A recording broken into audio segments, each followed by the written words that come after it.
Hey guys, I wanted to show a technique. I was working with Lucas Galbusera here. He's been in town from Argentina helping me develop my guard passing and guard. He's got one of the best open guards I've ever felt. He's like super good guard retention. So we've been developing a lot of stack passes and bolos and like a lot of creative stuff. So he has a really cool finish for the berimbolo, but instead of doing the actual berimbolo, it's a way to come up on top. And I have a lot of people say they like the idea of where you attack with the berimbolo, they just don't actually like doing the berimbolo. So this is a great way to finish the sweep from there. So let's talk about the setup. So go ahead and stand up. So when I'm in De La Riva, like often when like I'm playing my guard, you know, you have to get your first contact grip to build your offense, right? I don't just start in De La Riva. So when I'm on my back defending, often the first contact grip you'll get is either a sleeve, and that turns into like a lasso or collar sleeve kind of game, or if the guy has his hands back, I'll get this initial ankle grip, right? And once I get this ankle grip, I can start building my offense from here. So my game, what I really like to do is I like to build off of this sleeve grip first. So if I'm here controlling and the guy grabs this, I can break this grip, start pushing out. I can go to self guard, I can go to De La Riva X, you can start bowling. You know, there's all sorts of things when you build off this sleeve. I actually have a lot of content on the Grapplers guide if you guys ever want to check that out. But so from here, it's really easy to build this series from here, right? But one thing that will often happen is guys will start knowing, because for them to do most attacks, they have to grab this leg. So that gives you this sleeve. But guys will start hiding that hand, and it becomes really hard to get to. So when they start hiding the hand a lot, this is where I like to go for the collar. I don't like to go for the collar first, because if I go collar first, he can grab my leg immediately, and now I'm a little bit of a step behind, right? So I threaten the sleeve first, he hides that. Now I come up on my left elbow here. Let's turn this side a little bit. Right? Now I turn up on my left, I come up on my left elbow here. You can have the ankle, the pants, different groups. I come up on the elbow, and now I can get this collar. My right leg is free. From here, I pull the collar to the side like this. That kind of moves his body weight this way. I put my right foot on the floor, and I scoot around. That allows me to get this hook in. Even if he's pushing this leg down, it's easy to get the hook in. Now I'm going to kind of hug the leg and pull back to knock him down. This is the point where Lucas has a great series to finish on here. Scoot this way a little bit again. So this motion is like kind of the classic berimbolo setup, but like the berimbolo is the actual finish. So even if you don't like the berimbolo or you don't like to invert, being able to knock someone over in this way is a critical aspect of the De La Riva guard. There's so many ways to threaten the guy backwards this way, and if you're not using it, you're just missing. It's like trying to box, but you only throw left punches. You're just missing a huge aspect of the game. So I come up here, he's hiding this, I grab this collar, I pull it this way to off balance him into the right first, which lightens his weight on this leg.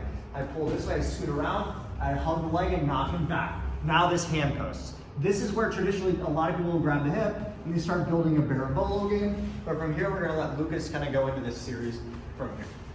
Hi guys, super happy to be in the best channel of BJJ in the world.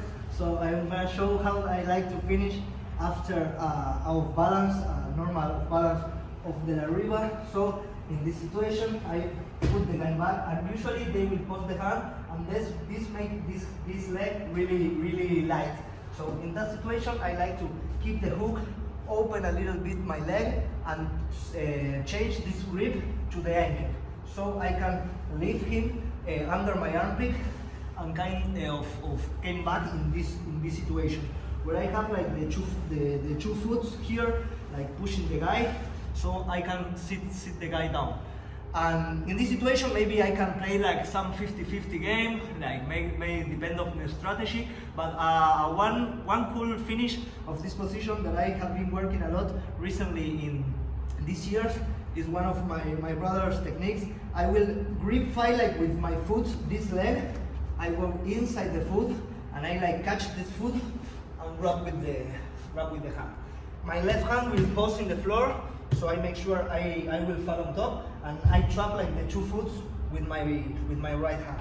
So when I climb on top, this kind is a modified leg lock situation when I can go easily to a chorreando or maybe a leg drag staff or a stack, depending on his reaction. I'm gonna show it one more time. So I'm playing like De La Riva.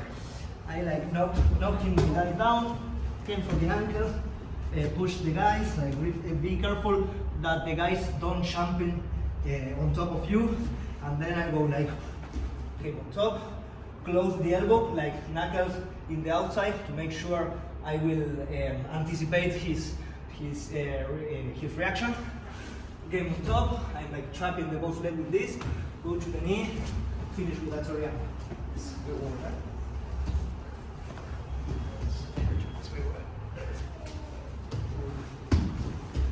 And so what I notice here is like when he pushes me back here, I can't get forward, and then go ahead and switch to this part. Here, this bottom leg, I can't come up, right? Because it's like shelved with his hip, so there's no way to come up here.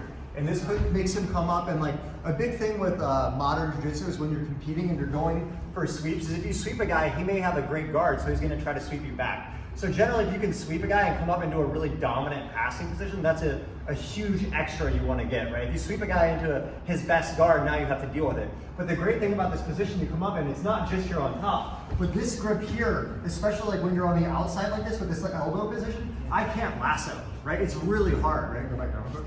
Yeah, so like here, if this guy has this grip, if they grab on the inside kind of loose here, this foot can lasso over top. So when he comes up on top here, now it's like I have room to fight, right? Go back down. So like when he's coming up, he's getting this grip on the outside and kicking out all that slack and getting really tight on the knee here. So that when he comes up, I can't get above his forearm, and I can't go under either because his elbow is really tight.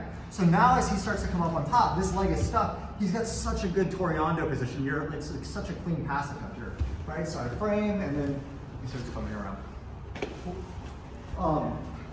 So we'll probably do another video while I was here as well. Lucas has a great series from the leg hug where he builds off of like a lapel grip from the leg hug de la Riva. Yeah, just like building off of being here. So instead this time, so I showed before like going for the sleeve, he hides the sleeve. Now we come up and go for the collar, but some guys break this grip all the time, you can't get it. And now he starts to either feed one of these lapels, we'll get into this next time, and he feeds it to the leg hug de la Riva, and then from this it controls the posture. He'll use this to start setting up all sorts of lapel systems, and that's what you guys really want. You want to learn not just techniques, but how to systemize them and organize them. Okay guys, really appreciate it. If you guys like the content, as always, like, share, subscribe, ask questions, make some requests, and we'll be doing a new video soon. Thanks a lot, Lucas. Of course.